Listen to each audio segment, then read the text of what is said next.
আসসালামু আলাইকুম। আমার ধান ক্ষেতটা পেকেছে। আজকে গিয়েছিলাম 5 নম্বরে লোকের জন্য। কামের দাম অনেক বেশি, 1100 টাকা করে সারাদিন। এরপরে খাওয়াতে হবে, আরও গাড়ি ভাড়া দিতে হবে। তাই আজকে কামলা না এনে নিজেই নেমে পড়েছি। এখন ধান ক্ষেত কাটা শুরু করব। তাহলে সাথেই থাকবেন, দেখি কয়েকদিন লাগে কাটতে। ধন্যবাদ।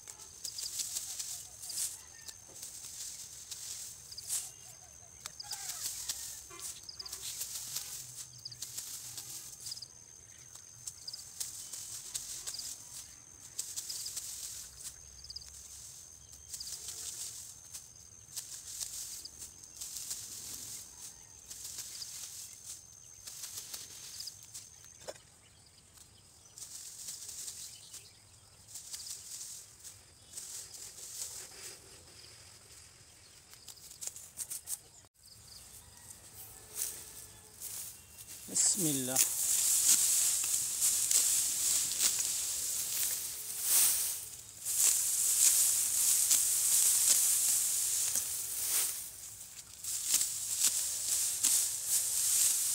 অনেক ধন্যবাদ আপনাদেরকে। ভিডিওটা ভালো লাগলে শেয়ার করবেন।